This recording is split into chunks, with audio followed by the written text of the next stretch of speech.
안녕하세요. 건강 정보를 한 방에 알아보는 시간 한방이 답이다. 조진혁입니다. 안녕하세요. 빅날입니다.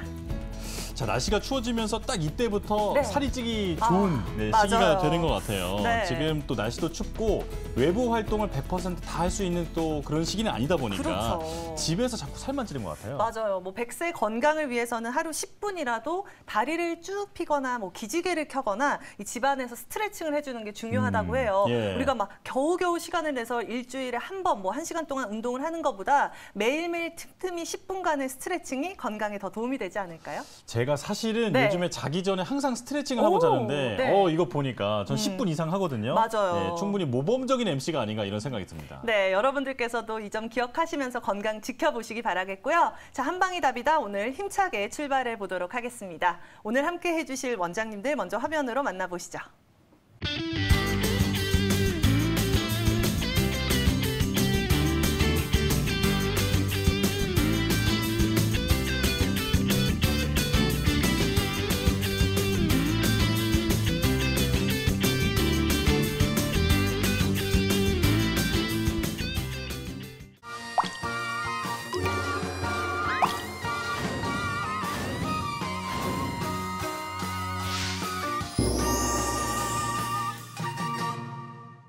자, 오늘 시간 함께 해주실 원장님들 인사부터 나눠보겠습니다. 안녕하세요. 안녕하세요. 안녕하세요. 네, 우리 원장님들과 함께하는 한방이 답이다. 첫 순서 보이는 라디오가 기다리고 있습니다. 자, 오늘은 어떤 고민 사연을 명쾌하게 해결해봤을지 지금 바로 확인해 보시죠. 너는 내 삶의 반쪽이야.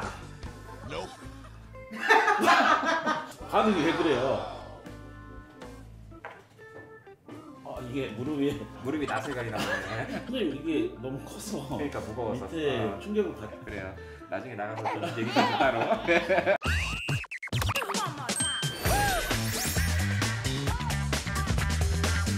안녕하세요. 보이는 라디오 건강 한의사. 저는 돈 싫어, 명예 싫어, 건강 최고야 개그맨 오정태입니다. 오늘 질환을 참견해 주실 원장님을 모셨습니다. 이지용 한의사입니다. 반갑습니다. 아니 그래도 좀 신나 보이지가 않네요. 제가 노래 한 곡 불러드릴까요? 제 신곡이거든요. 예. 어떻게? 사연 보죠. 예? 사연 보죠. 노래 듣고 싶다고요? 알았습니다. 예. 반했지 너는 내 삶의 반쪽이야. 아니 반응이 왜 그래요? 아무튼 오늘 또 건강 고민 잘 풀어주십시오. 네, 노력해 보겠습니다. 저는 목각 인형일까요? 오. 야 이게 뭔가 상황이 있는 것 같아요. 안녕하세요. 저는 24살 취준생입니다. 저는 취업준비생이다 보니 오래 앉아서 공부하는 시간이 많은데요. 요즘 저에게 고민거리가 하나 있습니다. 몸을 움직일 때마다 관절에서 뚝뚝 하는 소리가 납니다. 아니 24살인데 좀 빠른 것 같아요. 예. 주변에선 나중에 취업해서 많이 움직이면 괜찮을 거야 라고 하지만 사실 10대 때부터 제 관절에서는 똑똑 소리가 멈추는 날이 없었습니다. 그래도 그동안 아픈 적은 없었는데 최근 들어서 갑자기 무릎과 어깨에서 뚝 소리가 나며 소리가 날 정도로 큰 통증을 느껴지기 시작했습니다. 이 통증이 느껴지면 이게 문제가 있는 거잖아요. 그죠? 이거는 병원 가봐야죠. 병원을 가려고 하면 또 괜찮아지고 또 아팠다가 괜찮아지고 이런 증상이 반복되고 있습니다. 최근 병원에 가보니 관절 몇 군데서 퇴행성 증상이 나타난다고 하는데 제 나이 24살에 퇴행성 증상은 너무한 거 아닌가요? 의사 선생님께서 치료 방법도 딱히 없다고 합니다. 그냥 운동과 주사 치료, 물리 치료를 병행하라고 하는데 다른 해결책은 없을까요? 제발 도와주세요. 이렇게 벌써부터 이런 관절염 같은 게 있는 분들이 많아요?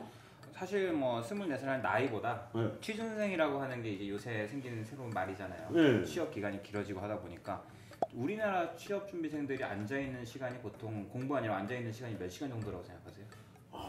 저희 딸이 초등학교 6학년인데도 하루 종일 앉아 있던데요. 취준생이면 잠자는 시간 전까지 앉아 있겠죠. 네. 거의 한 15에서 16시간을 앉아서 있는다고요. 즐거운 게임이라도 하는 거면 다행인데 이제 이거 못하면은 어떻게 하지 하면서 막 이거 부모님한테 은혜도 갚아야 빨리 해야 되는데 그렇지.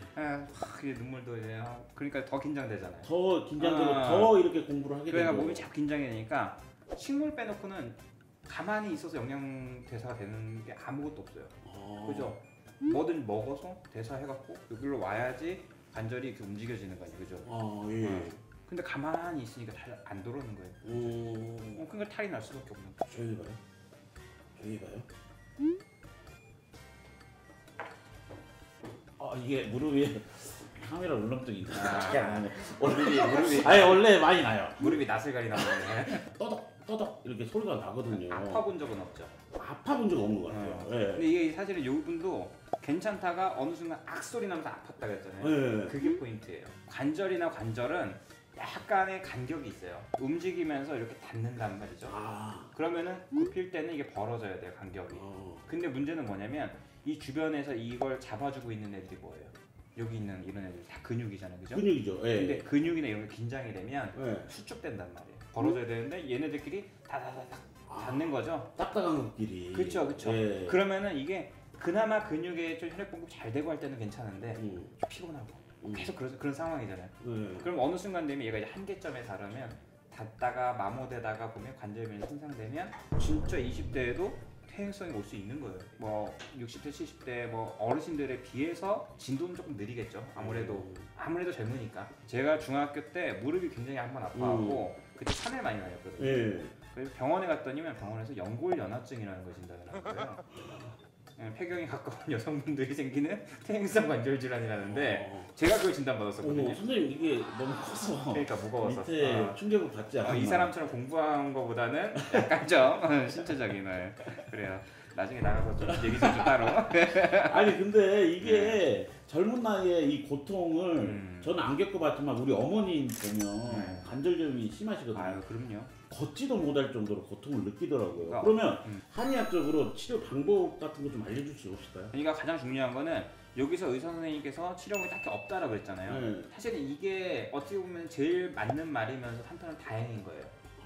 뭐냐면 관절이 많이 손상됐으면 이제 뭐 관절을 어떻게 뭐 치환을 한다든가 이런 수술 같은 걸 할 거란 말이죠. 근데 딱히 방법이 없다는 건 사실 그만큼까지 손상되지는 아직 않았다. 그 주변에 있는 근육이 일단 부드러워져야 돼요. 또 부드럽고 탄력이 좋아져야 돼요. 그러니까 스트레칭도 많이 해야 되고 운동도 많이 해야 되는데 몸에서 혈액순환이 잘 되게끔 근육을 좀 더 효율이 좋게끔 해주려고 그러면 어떻게 해야 돼요? 마음적으로 스트레스? 그쵸, 스트레스도 요인이 될 수 있어요. 네. 막 이러면은 긴장되잖아요, 그죠? 무서운데. 그렇게 수축되면 긴장된 상태 조금 해소해야 되는데 그 취준생이 뭐 긴장을 해소할 수는 없는 거잖아요. 그렇죠. 그죠? 간에 좋은 음식을 먹는 게 제일 좋아요. 간 자체에 부담을 안 주는 음식. 그러면은 사실상 어떤 걸 생각해 보면 뭐 간에 좋다는 거 막 있잖아요. 뭐 밖에다 막 있잖아요. 그런 거 챙겨 먹으면 또 탈나요. 먹지 말아야 될 거. 그쵸. 그게 중요하다. 네, 그게 뭐냐면 밀가루. 밀가루. 네, 설탕, 맥주. 많이 아프네요. 그다음에 마지막 하나 더 기술을 뽐내는 커피. 그러니까 얘네들이 요 간 자체에 굉장히 담즙 배설을 막는 역할을 해요. 간에서부터 글리코겐을 합성해서 영양소를 보내줘야 근육이 합성이 되는 거거든요. 그거 조금만 먹으면 안 돼요? 조금 아파도 괜찮지 않나 이런 거랑 똑같은 의미입니다. 그렇군요. 원장님이 또 이렇게 얘기해 주시니까 또 그렇게 안 먹게 되겠네요. 이렇게 될 수밖에 해야죠. 없어요. 요즘 또 취준생들 힘들잖아요. 우리 취준생들을 위해서 힘내라고 응원 메시지 한번 보내주십시오. 지금이 힘들다고 생각해도 앞으로 더 힘든 일도 많습니다. 지금 예행 연습한다 생각하시고 더 힘내십시오. 화이팅! 화이팅! 저희는 다음에 또 돌아오도록 하겠습니다. 보이는 라디오 건강 한의사!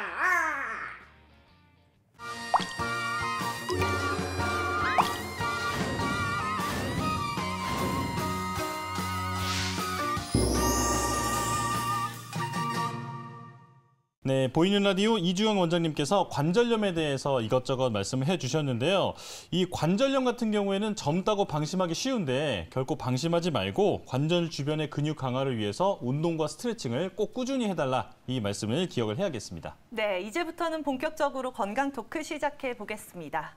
자, 기온이 뚝 떨어지고 건조해지면서 알레르기성 질환 환자분들이 요새 특히나 고생을 하고 있다라고 해요. 맞아요. 네. 요즘에 보면 그 어떤 알레르기성 질환이 이렇게 환절기 시기에 좀 많이 심해지더라고요. 네. 그래서 바깥에 있다가 안으로 들어오고 이러면 갑자기 뭐 콧물을 흘린다거나 그렇죠. 네, 뭐 이런 경우들이 많이 있는데 자, 오늘은 이 알레르기에 대해서 원장님들과 함께 알아보도록 하겠습니다. 네. 자, 일단 알레르기 뭐 영어로는 알러지라고도 부르기도 하는데 네. 이 알레르기라는 게 도대체 뭔지 그리고 어떤 종류들이 있는지 먼저 서재화 원장님께서 알려주실까요?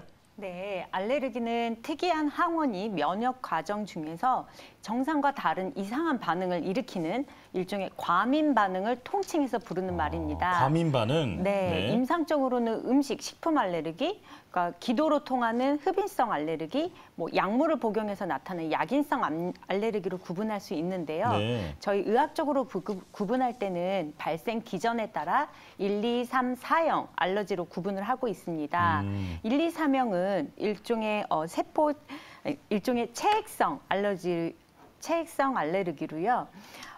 수시간에서 한두 시간 지나면 금방 소실이 되는 알레르기인데 사형의 알레르기 경우에는 세포들이 관여하는 세포 매개성 알레르기로 수일이나 수주 동안 지연형으로 오랫동안 지속된 알레르기가 있습니다. 예, 이렇게 그 네. 4형으로 갈수록 좀 증세가 심해진다. 맞아요. 또 이렇게 보면 되겠네요. 네, 특히나 뭐 우리 알레르기라고 하면 식품 알레르기가 가장 먼저 흔하게 좀 그렇죠. 떠오르잖아요. 네. 제 지인 가운데서도 새우라든지 뭐 게, 갑각류를 좀 먹었을 때 이 알레르기 반응이 확 온다. 그래서 먹지 못한다라고 막 말씀을 두드러기 나는 사람도 있잖아요. 했거든요. 네. 뭐 위험할 정도로 호흡 곤란까지 올 수도 있다라고 하던데 어떤 성분, 어떤 영양소가 이러한 알레르기를 유발하는지 궁금하거든요. 자, 황 원장님께서 이 부분 알려주실까요? 네, 모든 음식에는 단백질이 거의 함유되어 있기 때문에 모든 음식이 알러지를 유발을 할 수가 있습니다. 네. 우리 몸의 면역계가 이 특이 단백질에 대해서 과민 반응을 보이게 되면 알러지가 일어나게 되는데요.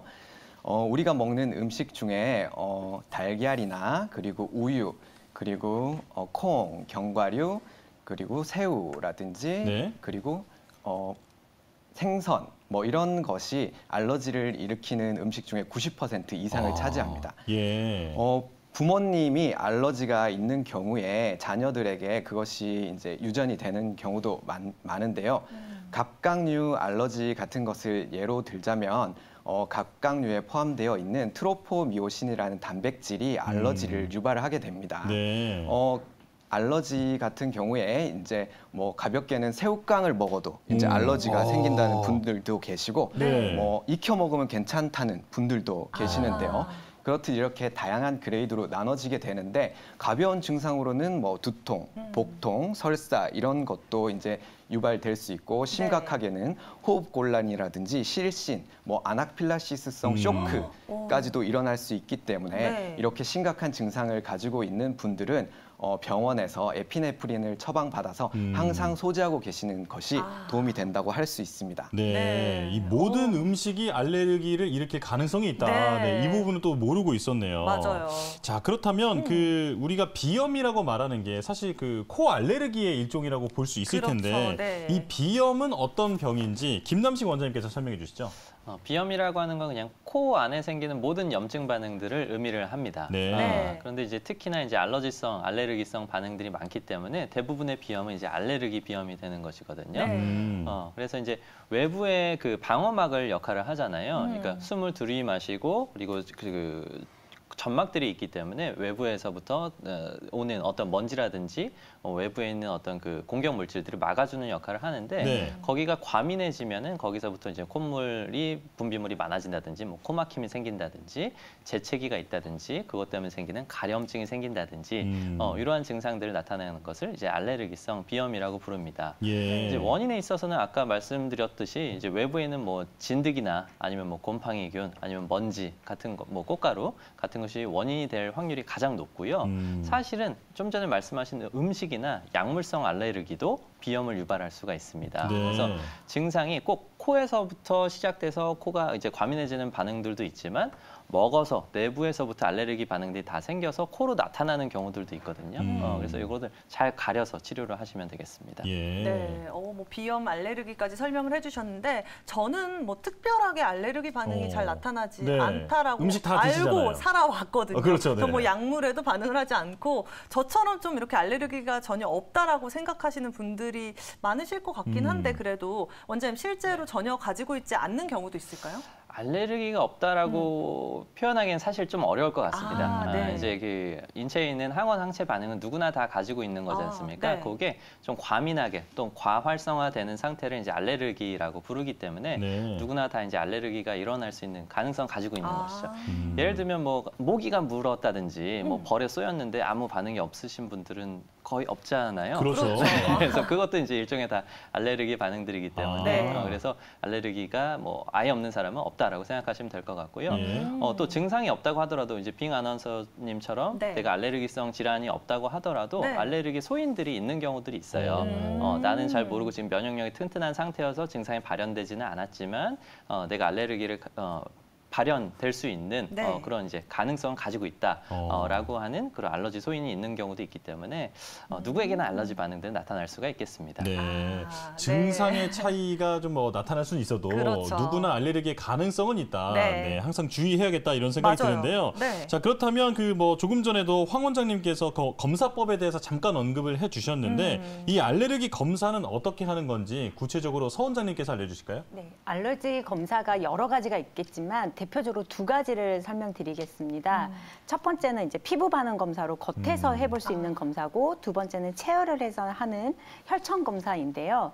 그 피부 단자 검사라 그래서 국내에서 유발도가 높은 알레르겐을 55가지를 뽑아놓은 시약이 있습니다. 네. 등 쪽이나 팔 내측에 이 시약을 2-3cm 간격으로 똑똑똑똑똑 떨어뜨려 보고 통증이 느껴지지 않는 미세한 바늘로 탁탁 따놓는 겁니다.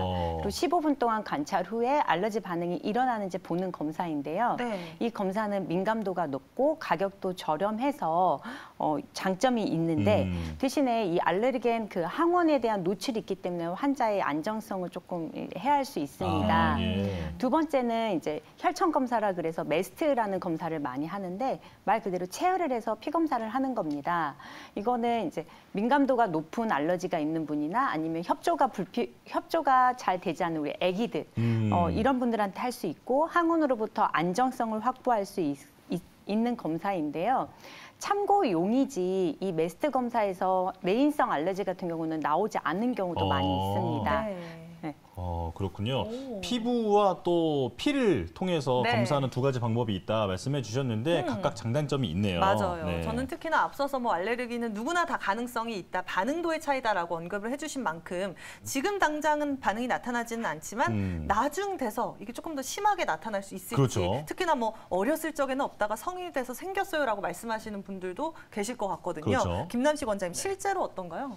실제로도 그렇습니다. 이제 반대 경우가 사실은 더 많기는 하죠. 아. 이제 어릴 때 이제 네. 면역력이 더 떨어져 있기 때문에 어릴 때 나타나 있던 알레르기성 반응들이 성인이 돼서 이제 없어지는 경우가 많은데 네. 그 반대의 경우도 분명히 생길 수 있습니다. 예. 이제 면역력이라고 하는 개념이 중요한데요. 네. 성인이 돼서 이제 생활 습관이 좀 불량해진다든지 네. 이제 과로나 스트레스에 의해서 면역력이 떨어지게 되면 이제 알레르기성 반응들이 많이 나타날 수 있습니다. 네. 또한 이제 큰 의미에서는 사실 자가 면역 질환이라고 하죠. 이제 류마티스성 질환도 이제 알레르기 반응이라고 볼 수가 있거든요. 네. 그러니까 생활 습관을 잘못 가져가게 되면은 이제 자기 몸 안에서 생기는 그 과한 면역 반응들이 나타나기 때문에 그런 면역 반응들은 어릴 때는 없었지만 나중에 더 과활성화돼서 생길 가능성도 있습니다. 그렇군요. 네.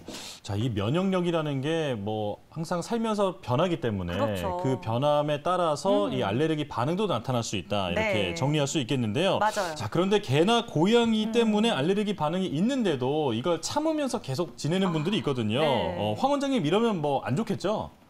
네. 반려동물 키우는 인구 1000만 시대에 개나 고양이를 키우시는 분들이 정말 많은데요. 네. 저 같은 경우에도 귀여운 고양이를 2마리 키우고 있습니다. 아, 예. 집사시군요. 네, 예. 네. 보고 있으면 정말 귀여운데요. 네. 그런 귀여운 고양이를 입양을 했는데 뒤늦게 자기가 알러지가 있다는 것을 알게 되는 경우는 정말 안타까운 경우죠. 네. 맞아요. 한의사 입장에서는 단호하게 키우지 마시라고 말씀드리고 싶지만 이미 가족이 되어서 그러기가 쉽지 않습니다. 그렇죠. 고양이 같은 경우에는 대부분 털 때문에 알러지가 일어난다고 알고들 계시는데 털보다는 고양이의 타액 때문에 알러지를 유발하게 됩니다. 고양이는 항상 자신의 털을 핥아서 청결하게 유지를 하게 되는데 그 과정에서 고양이 타액이 털에 묻게 되고 그 털이 빠짐으로써 공기 중에 돌아다녀서 알러지를 유발하게 됩니다. 예. 고양이 집사들 사이에서는 털이 너무 많이 빠져서 제일 귀여운 고양이는 남이 키우는 고양이다 라는 말을 할 정도로 네. 털이 많이 빠지는데요. 네. 고양이와 함께 알러지가 있음에도 같이 살아가기 위해서는 첫 번째로 공간을 분리해 주는 것이 좋습니다. 네. 첫 번째로 개와 고양이를 침실에 들이지 않는 것이 중요하고요.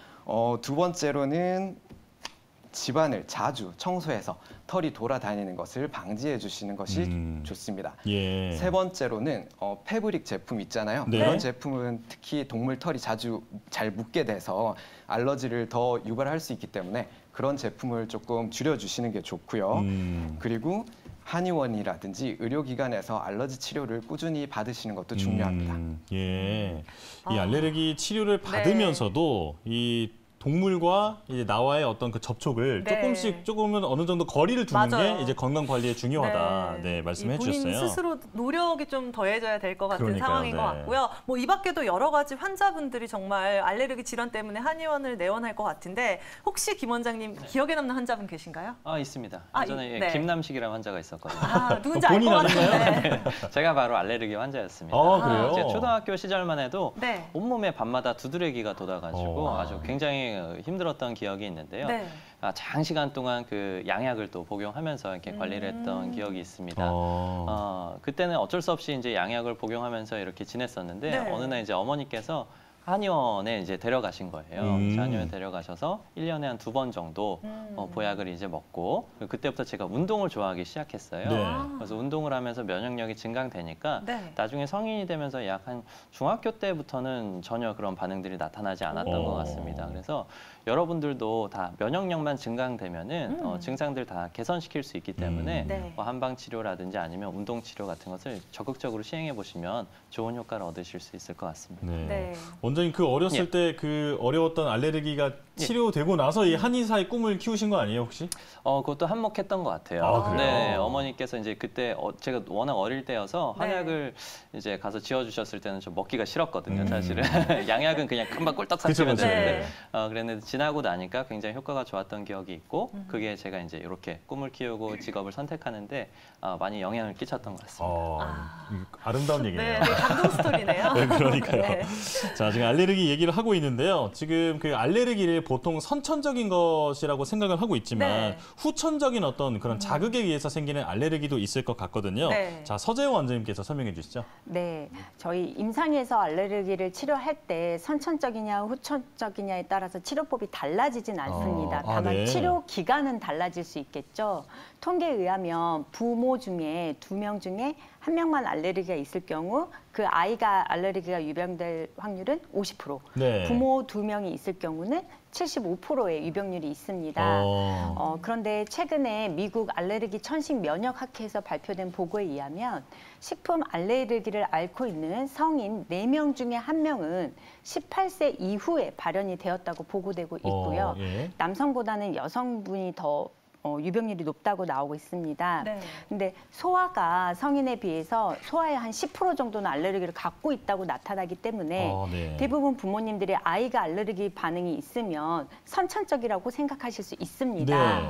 근데 소아의 알레르기 양상을 보면 이거를 알레르기 행진이라 그래서 원령별로 조금씩 변하는 경우가 있습니다. 생후 1개월에 후천적으로 발생했을지라도 1개월의 아이한테는 복통, 위장염으로 발현이 되고 2개월이 됐을 때는 아토피, 태열이라 그러죠. 피부염으로 발현이 되고 돌 때는 이제 전후로 감기를 많이 앓게 되면서 기관지염 양상으로 가고 3세 때부터는 비염으로 양상이 되고 소아의 경우는 관리를 잘하면 3, 4년 이내에 소실이 되고 있다고 봅니다. 네. 다만 성인은 한번 발현이 되면 지속 기간이 굉장히 길고 치료 기간이 굉장히 필요하다고 보고되고 있기 때문에 우리가 보는 알레르기도 꾸준한 관리를 통해서 치료해 주시면 좋겠습니다. 네. 네. 이 유전적인 요인 그리고 환경적인 요인 모두 다 알레르기의 원인이 되지만 치료법에 특별한 차이가 있는 건 아니다. 네. 네, 이렇게 말씀해 주셨어요. 네, 여러분들께서는 한방이 답이다 함께하고 계시고요. 계속해서 오늘 준비된 증상 사례를 통해서 자, 여러분들의 건강 어떻게 지키면 될지 이야기 나눠보도록 하겠습니다. 자, 오늘은 67세 남성분의 사례고요. 5개월 전에 금전적인 부분에서 큰 스트레스를 겪은 후에 구안화사가 찾아왔다라고 하십니다. 입이 한쪽으로 돌아가고 눈도 잘 감기지 않고요. 피부 감각도 예전 같지 않고 둔해진 느낌이다.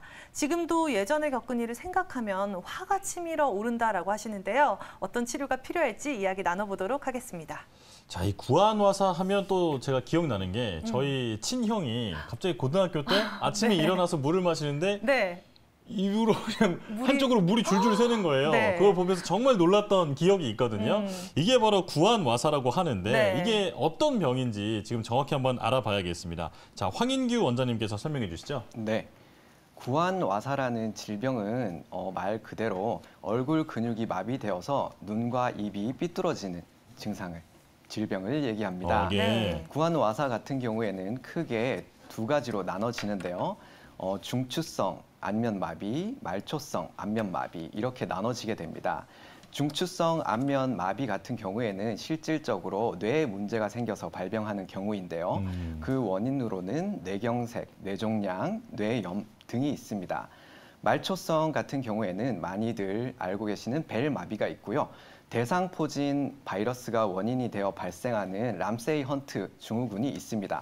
그 외에는 뭐 수술이라든지 아니면 사고로 인해서 예. 신경 손상이 되어서 발생하는 경우가 있고요. 뭐 예전 어른들이 말씀하시잖아요. 찬 데서 자면 입이 맞아요. 돌아간다. 맞아요. 네네. 네, 그런 경우와 같이 근육이 긴장돼서 발생하는 안면신경 마비가 있습니다. 예. 네.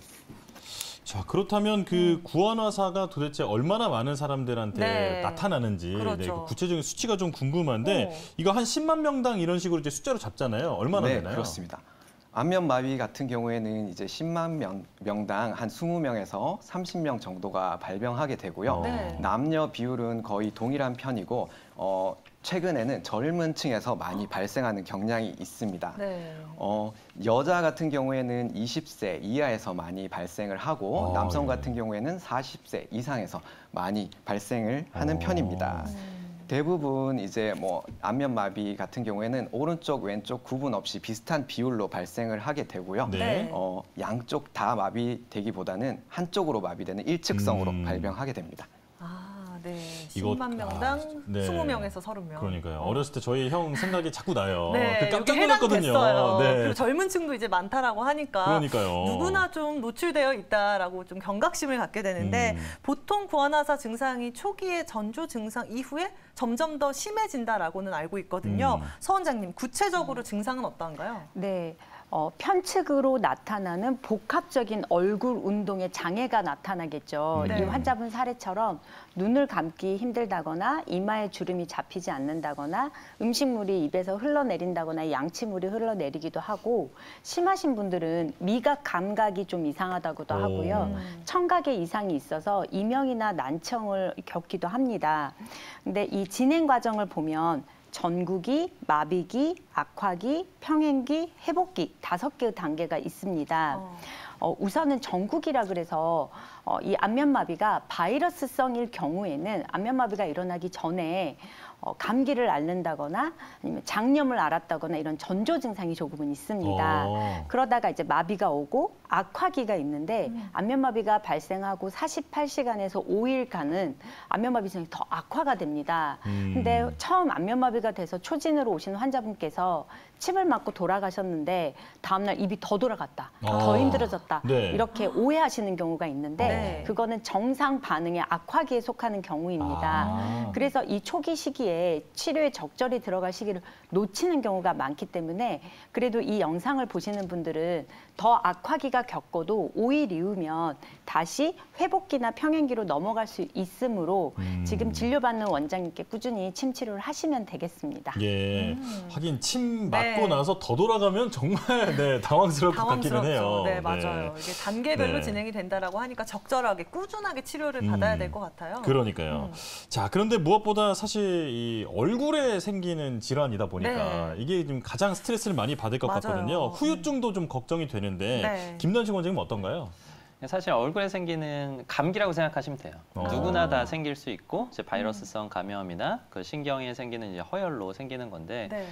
많이 환자분처럼 이제 스트레스를 많이 받거나 피곤한 경우에 누구나 생길 수가 있거든요. 네. 얼굴에 생기는 증상이다 보니까 이제 후유증들을 많이 걱정을 하십니다. 예. 그러니까 뭐 심각하게 생명을 위협하는 질병은 아니지만 얼굴은 이제 드러나는 부위이기 때문에 좀 중요하지 않습니까?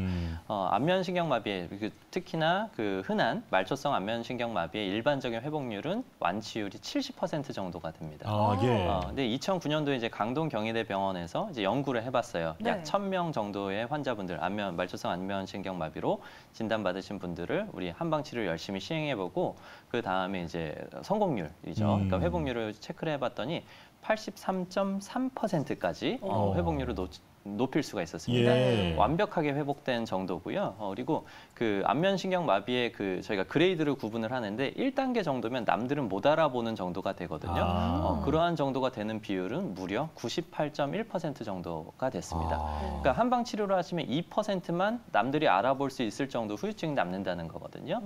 때문에 완치율에서도 한 13% 정도의 이제 완치율을 높일 수 있는 한방 치료를 적극적으로 시행을 좀 해보시면 좋겠습니다. 예. 네. 이게 2% 정도만 이제 다른 사람들이 알아볼 수 있을 정도의 네. 그런 증상이 남더라. 맞아요. 한방 치료 열심히 받아야겠네요. 그럼 네. 도대체 어떤 치료를 통해서 이러한 증상들이 완화되고 회복률도 높은지 궁금하거든요. 황 원장님, 주로 한의원 내원하게 된다면 어떤 치료에 도움을 받을까요? 네, 침 치료도 좋지만 침 치료를 중점적으로 받아야 되겠지만 네. 침 치료와 병행해서 약침 치료도 같이 받을 수 있는데요. 약침 같은 경우에는 한약재를 잘 정제해가지고 그 경혈에 직접 주입을 해주는 방법으로 침과 약의 효과를 동시에 누릴 수 있습니다. 주로 안면의 경락인 족양명경이라든지 수양명경, 소양경, 수태양경 위주로 치료를 하게 되는데 네. 저희 한의원 같은 경우에는 이제 어혈 약침을 주로 사용을 하는데요. 예. 이 어혈 약침에는 근육을 풀어주는 작약이라든지 그리고 순환을 도와주는 단삼 그리고 유향, 몰약, 소목 같은 약재들이 들어가게 되는데 특히 유향이라든지 몰약 같은 경우는 아기 예수가 태어났을 때 동방 박사가 선물로 가지고 왔다고 할 정도로 좋은 이제 약재입니다. 예. 그 유향 같은 경우는 많이 들어보지는 못하셨을 테지만 보스웰리아라고 이제 많이들 알고 많이 계실 수 들어봤어요. 있는데요. 네. 네, 그것이 바로 유향입니다. 아. 특히 이제 소염 작용이라든지 진통 작용이 있기 때문에 무릎이 안 좋으신 분들이 관절염 치료제로 많이들 쓰고 계시는데요. 네. 그 몰약 같은 경우도 혹시 그 메스틱이라는 네. 메스틱? 네. 약재 건기식으로 들어보셨나요? 글쎄요. 전 조금 저 생소하네요. 약간 좀 생소한데요. 네네. 이 몰약의 다른 이름이 메스틱인데 이 메스틱 같은 경우에는 이제 상처 치료라든지 진통 작용이 뛰어나서 예전에 몰약이 많이 생산되지 않으면 전쟁을 일으키지 않는다라는 말이 있을 정도로 효과가 뛰어납니다. 그렇군요. 하지만 현대에는 위에서 있는 헬리코박터 균이 있잖아요. 네. 그 균을 이제 저하시켜주는 효과가 있다고 해가지고 위를 건강하게 하는데 많이 사용되고 있습니다. 네, 약침을 통한 구원화사 치료법을 말씀해 주셨는데 네. 이건 얼굴에 곧바로 이제 맞아요. 효과가 있을 것 같다 이런 생각이 들거든요. 그런데 한약도 과연 효과가 있는지 네. 원장이 한약도 치료에 쓰나요? 네, 침 치료와 한약 치료를 병행하게 되면 훨씬 더 효과가 좋은데요. 네. 한약 같은 경우에는 손상된 신경을 회복시키고 저하된 근육을 활성화시키는 그런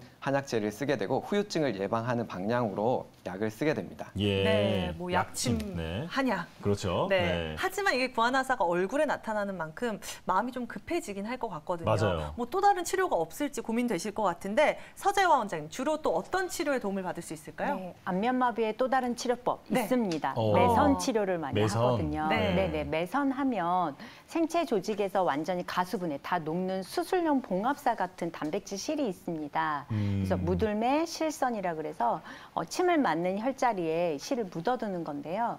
보통 안면마비 환자분 이렇게 침 맞고 뭐 15분에서 뭐 30분 정도 꽂아두죠. 이거를 저희는 유침이라고 합니다. 예. 그런데 유침을 하고 나서 발침 후에 댁에 돌아가시면 침을 맞을 수가 없잖아요. 네. 근데 이런 분한테 매선을 삽입해 두면 이 유침 효과를 극대화하고 더 장기적으로 효과가 날 수 있게 할 수 있습니다. 예. 대부분 매선을 피부 주름 개선이나 미용 목적으로 저도 이제 뱃살 빼는데 매선을 많이 활용하는데 예. 미용 목적보다는 이렇게 혈관을 재생시켜서 세포를 재생시키는 치료적 목적으로도 매선을 활용하고 있습니다. 그 근거로 2020년 8월에 국제학술지에 매선 치료 효과가 발표된 적이 있는데요. 네.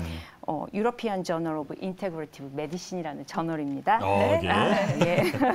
여기서 보면 안면마비 후유증을 앓고 있는 56명을 상대로 매선을 자입하고 8주간을 관찰해 보았을 때 안면 장애 지수, 그러니까 얼굴의 장애 지수도 훨씬 좋아졌지만 신체적인 건강 지수도 30%의 효과가 있다고 보고되고 있습니다. 안면마비가 오래되면 그 안면의 근육이 처지거나 위축되고 또는 쪼그라드는 현상까지 있을 수 있습니다. 근데 이 매선을 자입하면 그 후유증을 최소화할 수 있는 방법이기도 합니다. 그렇군요. 네. 이 매선하면 뭔가 미용적인 그 목적으로 맞아요. 그 사용하는 기술이라고 알고 있었는데 이 구안화사 치료에도 탁월한 효과가 있다. 네. 이 부분 새롭게 알게 됐습니다. 맞아요. 자, 그리고 그 하루라도 빨리 낫기 위해서 네. 집에서 좀 할 수 있는 그런 마사지법 같은 거 이런 거 좀 알면 좋을 것 같거든요. 김 원장님께서 좀 알려주시죠. 마사지 방법은 사실 필수입니다. 필수. 안면마비 환자분들이 꼭 하셔야 되는 것들이고요. 네. 하루에 한 2~3번 정도 거울을 보면서 연습을 하시면 좋습니다. 네. 이제 첫 번째는 이제 마비된 쪽에 입이 이렇게 안 움직일 거예요. 네. 반대로 돌아가게 되는데 안 움직이는 구각을 손가락으로 잡아서 아에 이오우를 하면서 모양을 잡아줍니다. 네. 아에 이오우를 하면서 이쁜 모양이 나올 수 있도록 거울을 보면서 연습을 해주시고요. 그 다음에 이제 두 가지를 보시면 되는데 눈썹의 움직임과 구각의 움직임이 중요하거든요. 네. 처음에 눈을 꼭 감아줘요. 어. 이거 안 보이지 않습니까? 네. 그래서 눈을 크게 떠서 이마를 올려서 눈썹이 올라가는 위치를 확인을 합니다. 그래서 한쪽이 안 올라갈 거잖아요. 네. 손으로 잡아서 올려줍니다. 올려주고 손으로. 본인이 스스로 최대한 버티면서 손을 떼는 거예요. 또 한 번 또 올려서 최대한 버티면서 나는 버티고 있다 생각하면서 손을 네. 떼는 겁니다. 약간의 신경에 살아있는 그 자극을 가지고 움직임을 극대화시키는 방법이거든요. 네. 또한 이 일을 할 때도 안 움직이는 거 아까 이렇게 손을 잡아서 떼면서 서서히 힘을 주는 연습. 코를 찡긋하는 연습. 네. 그리고 눈을 이제 얼굴을 위로 올리듯이 마사지하는 연습. 이런 것들을 다방면으로 시행을 하셔야 되고요. 예. 지금 그림에 보시다시피 이제 숙련된 이제 의사가 나와서 이제 하고 있는데 네. 네. 저런 이제 팜플렛들을 이제 한의원에 내어놓으시면 다 받게 되거든요. 그것을 열심히 시행해 주시면 좋고 또 한 가지 팁을 드리고 싶은 게요.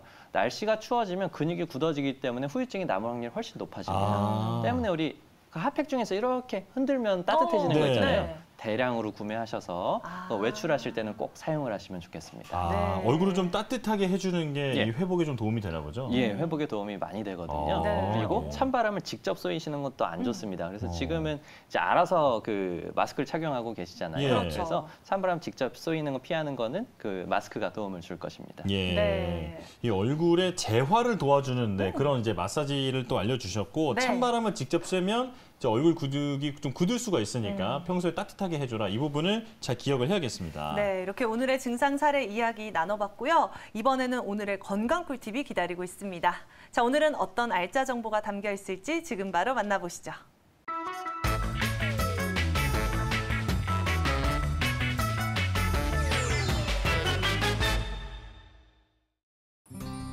안녕하세요. 한방이다비다 김남식 원장입니다. 오늘은 침 치료라는 주제를 가지고 왔는데요. 침 치료의 효과에 대해서는 많은 분들이 인정을 하십니다. 본인들이 이제 침 치료를 받고 효과를 경험을 하게 되면 침 치료가 이렇게 좋은 것이구나 이렇게 체득을 하게 되는데요. 그 좋은 효과가 나타나는 기전이 과연 어떠한 방법으로 이루어지는지에 대해서는 잘 알지 못하고 계신 분들이 많은 것 같습니다.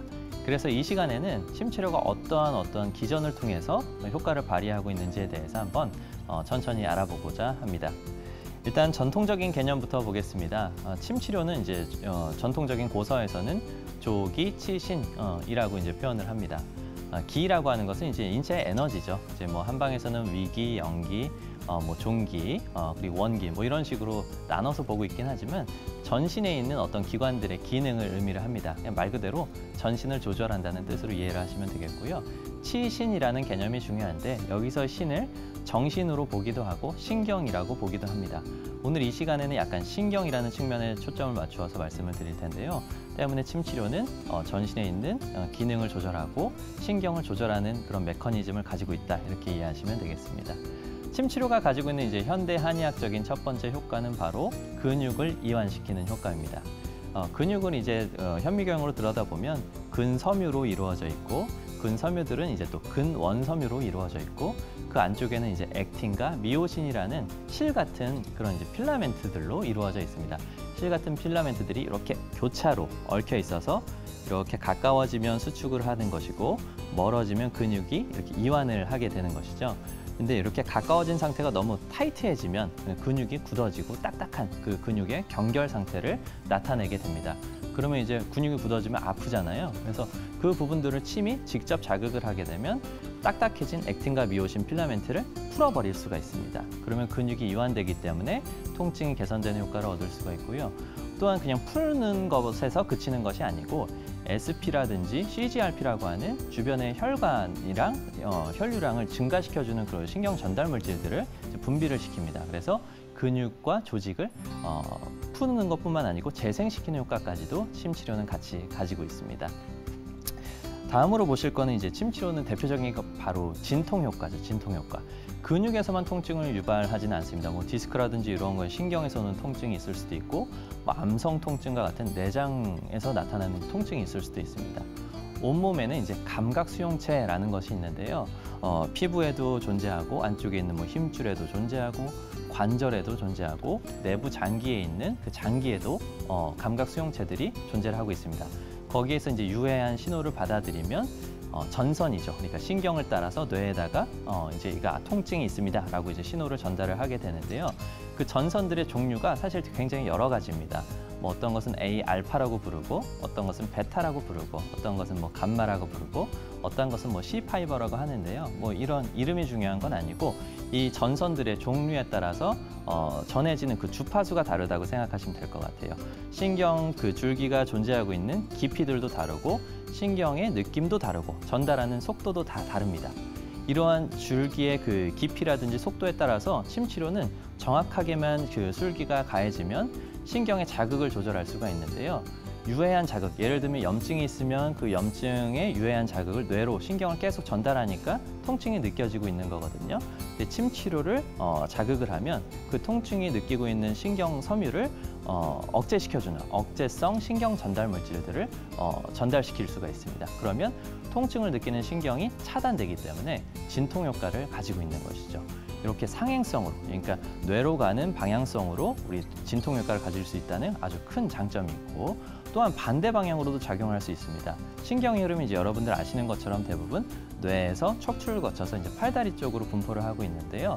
신경이 포착이라고 하죠. 어디가 눌려 있거나 주변에 염증 반응이 있으면 그 신경이 담당하고 있는 운동의 기능이 떨어질 수도 있고 감각이 저하되거나 뭐 저릴 수도 있습니다. 신경 포착 부위를 잘 찾아서 침으로 자극을 하게 되면 눌려 있는 신경이 터지기 때문에 그 신경이 가지고 있는 운동 기능이나 감각 기능들을 향상시킬 수가 있습니다. 다음으로 보실 거는 이제 좀 흥미로운 사진인데요. 뇌의 기능 자체를 자극하는 그런 방법입니다. 침 치료를 손발에다가 놓았더니 뇌의 기능이 향상되었다라고 하는 그런 이제 연구 논문에서 저희가 발췌한 그 그림인데요.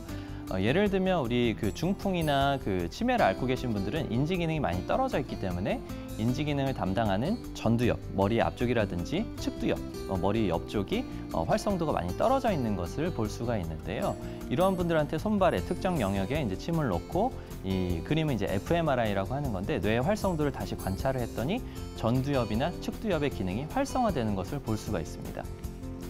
또한 파킨슨 환자분들 같은 경우에는 이제 중뇌라고 하는 부분에 이제 활성도가 떨어져 있거든요.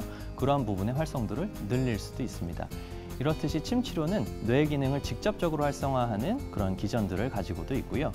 또한 여러분들이 이제 그 경험하셨듯이 손발에다가 나는 배가 아파서 왔는데 손발에다 침을 놓아서 좋아지는 경우들도 있거든요. 이러한 것이 바로 자율신경을 조절하는 효과라고 할 수가 있겠습니다. 그림에서 보시다시피 우리 다음 그림을 보시면 자율신경이라고 하는 것은 우리가 그 인체가 내 마음대로 조절할 수 없는 불수의적인 신경을 의미합니다. 또 예를 들면 소화의 기능, 심장의 박동, 그리고 소변이 차고 배출되는 정도, 눈의 건조감이나 입술의 건조감을 나타내는 정도, 이런 건 내가 알아서 조절할 수는 없잖아요. 그러한 신경들이 따로 분포가 되어 있습니다.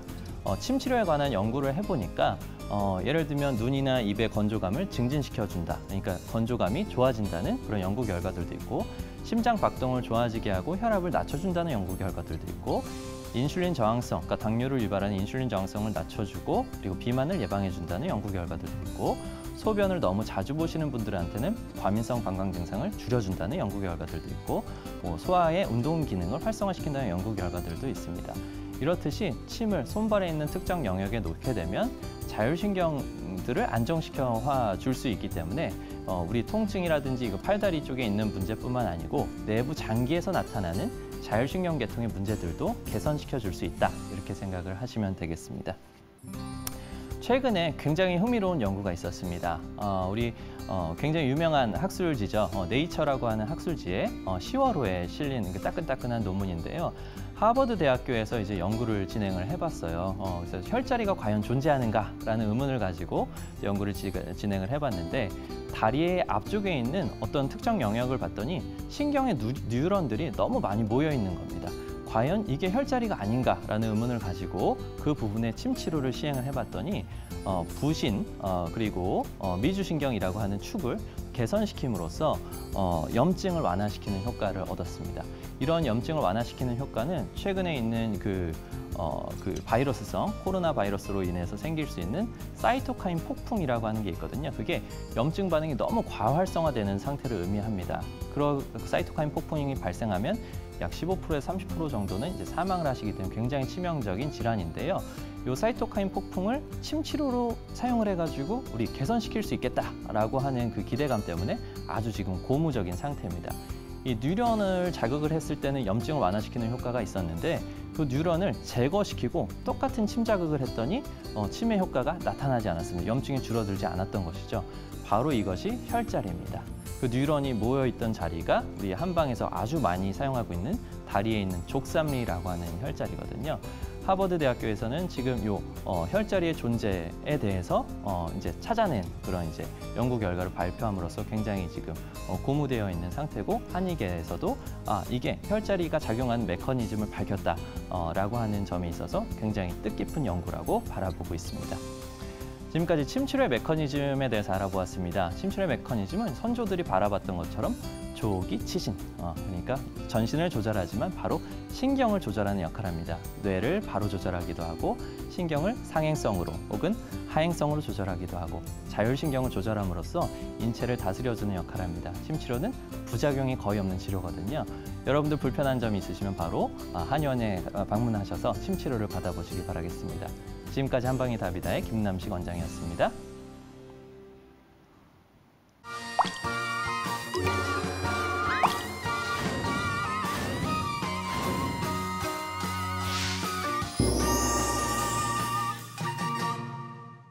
네, 김남식 원장님께서 침 치료의 원리에 대해서 여러 가지 정보를 알려주셨는데요. 네. 우리가 한의원에 가면 가장 먼저 받게 되는 치료가 바로 침 치료잖아요. 그렇죠. 아주 상당히 과학적인 그런 근거가 있었네요. 네, 이렇게 오늘도 한의학에 관련된 여러 가지 건강 정보 이야기 함께 나눠봤고요. 아쉽게도 저희가 준비한 오늘 순서는 여기까지입니다. 저희는 다음 이 시간에 다시 인사드리도록 하겠습니다. 함께해 주신 여러분 고맙습니다.